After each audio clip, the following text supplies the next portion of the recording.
Sokan elgondolkoznak az emberi élet értelmének kérdéseiről. A videóm célja az az, hogy pár gondolatot megosszak azzal kapcsolatban, hogy a Biblia miket mond az emberi élet kérdéseiről.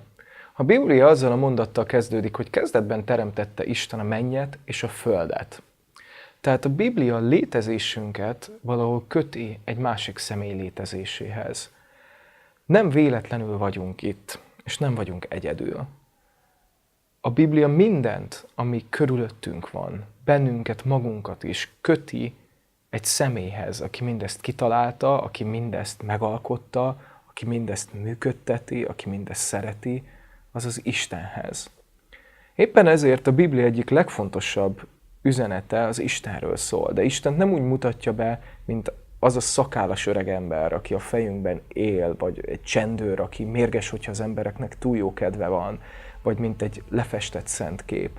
Úgy beszél Istenről a Biblia, mint aki jó, mint aki egy személy, mint aki élő, mint aki egy művész, mint aki teremt, mint aki kreatív, mint aki mindenhol jelen van, mint aki szent. Így beszél Istenről. Na már most, hogyha a Biblia beszél Istenről, mint egy létező személyről, akkor sokunkban felmerül a kérdés, hogy miért nem tapasztaljuk meg őt. Érdekes módon a Biblia az ember ezernyi kérdése mellett, amik ugye nagyon fontosak, beszél egy olyan problémáról, amit Isten lát az emberben. A Biblia tanítása szerint az emberek baja nem az, hogy elégedetlenek, vagy hogy boldogtalanok, vagy hogy nem sikerülnek nekik a dolgaik, vagy hogy önértékelési zavaraik vannak. Ezek fájdalmas és nehéz dolgok, és tényleg rossz, hogy ilyen van az emberi életben. De a Biblia ezeket a dolgokat a gondnak, az igazi gondnak a következményeiként írja le, nem pedig a fő bajnak. A Biblia szerint az ember fő baja az az, hogy az ember és a teremtő között, tehát az ember és az életet, az örökkévalóságot, mindennek értelmét, a világosságot, a jóságot jelentő Isten között megszakadt, megtört a kapcsolat. És hogyha föltesszük a kérdést, hogy miért tört meg ez a kapcsolat, akkor azt látjuk, hogy a Biblia úgy beszél Istenről, mint akinek erkölcsi érzéke van, mint aki szent, mint akinek van véleménye jóról és rosszról. És mint hogyha ez a vélemény jóról és rosszról nem teljesen egyezne azzal, amit emberek jóról és rosszról gondolnak. A Biblia úgy mutatja be Istent, mint aki az életet, a világot törvényekre, fizikai és szellemi törvényekre alapozva teremtette meg. Ha feltesszük a kérdést, hogy miért szakadt meg a kapcsolat, akkor azt látjuk, hogy a Biblia azt mondja, hogy azért, mert az ember és Isten között egy erkölcsi feszültség van. A Biblia úgy mutatja be Istent, mint akinek van véleménye jóról és rosszról, mint aki szent. Hogyha megnézzük a törvényeit, azt látjuk, hogy ő kifejti, hogy mi az, amit az emberi életben jónak és rossznak tart. És a Biblia úgy beszél az emberről, mint aki bűnös Isten szemében. És ez a problémáknak a gyökere. Azt mondja az Ézsaiás 59 első két verse, hogy nem az Úr keze rövid ahhoz, hogy megsegítsen, nem az ő füle süket ahhoz, hogy meghallgasson, hanem a ti bűneitek választottak el titeket istenetektől, a ti vétkeitek miatt rejtette el orcáját előletek, és nem hallgatott meg.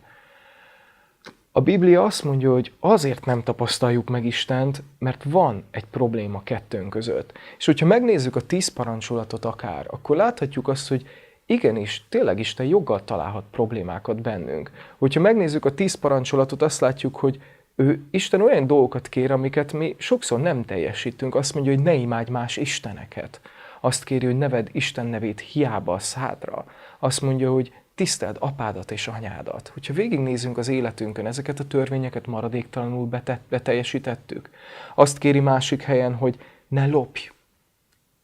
Van úgy, hogy egy-egy ember, még ha tisztességesen él, igenis lopott már el kisebb dolgokat. Vagy az, hogy ne hazudj. Olyan emberrel nem is találkoztam, aki ne hazudott volna. Vagy az, hogy ne kívánd.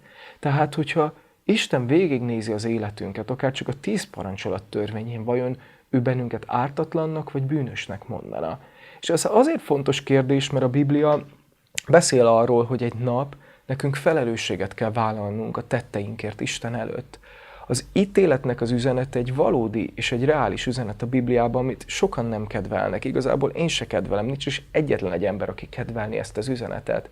De ettől függetlenül, hogyha ez igaz, ha nekünk felelősséget kell vállalnunk, akkor jobb erről tudni. És ez az a pont, ahol belép a képbe Jézus, mint a megoldás, mint a gyógyír.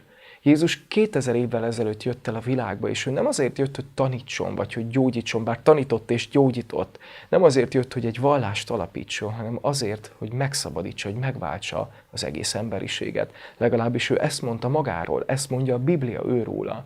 Jézus úgy beszélt magáról, mint akinek küldetése van. Azt mondta, hogy én az atyától jövök, az atyához megyek, és az atya cselekedeteit viszem véghez. Egyrészt megmutatta azt, hogy milyen Isten. János evangéliumának első fejezetében azt olvassuk, hogy Isten soha senki nem látta. Az egyszülött Isten, aki az atya kebelén van, az jelentette ki őt. Jézus azt mondta, hogy aki engem lát, látja az atyát. Ő azt mondja, hogy az atya bennem lakozva viszi véghez a cselekedeteit. De azon túl, hogy ő bemutatta Istent ennek a világnak, ő az életét adta ezért a világért. Nem véletlenül ölték meg, nem azért, mert valami rosszat tett, hanem azt mondja magáról, hogy én nekem hatalmam van letenni az életemet, és felvenni azt. Az utolsó vacsoránál Jézus megfogta a poharat, és azt mondta, hogy ez az én vérem, a szövetség vére, ami sokak bűnékért kiontatik. Péter levele azt mondja Jézusról, hogy ő testébe vitte föl a mi bűneinket a keresztfára, hogy a mi vétkeink miatt törték össze őt. A Biblia úgy mutatja be Jézus, mint aki az áldozat az emberek bűnéért, mint aki elvállalta a felelősséget a mi tetteinkért, mint aki magára vállalta a büntetést a mi bűneinkért. És éppen ezért Jézus, amikor eljött erre a világra, ő nem az ítélet üzenetét hirdette, hanem a megbocsájtásét, a helyreállásét, a lehetőségét, hogy ember és Isten között minden rendbe jöjjön. Azt mondja a János evangéliumának 3. fejezetének 17. verse, mert az Isten nem azért küldte a fiút a világba, hogy elítélje a világot, hanem hogy üdvözöljön a világ általa. Aki hisz ő benne, az nem jut ítéletre, aki pedig nem hisz, már ítélet alatt van, mert nem hitt az Isten egyszülött fiának nevében.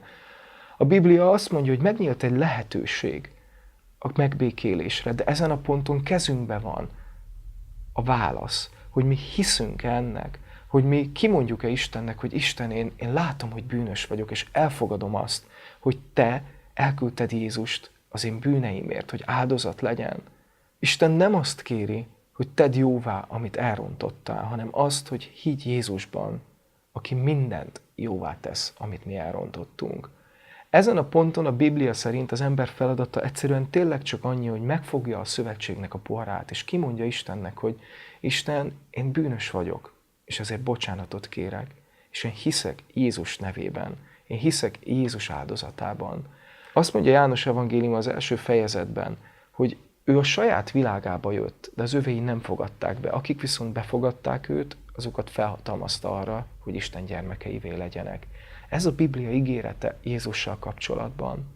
Tehát most, hogyha te szeretnéd Istent megismerni, ha szeretnéd vele a kapcsolatot helyreállítani, a Biblia szerint nem kell különösebben nagy dolgokat tenned, csak elmondanod neki, hogy szeretnéd megismerni őt, elmondanod neki, hogy bűnös vagy, elmondanod neki, hogy hiszel Jézusban, és kérni őt, hogy bocsássa meg a vétkeidet.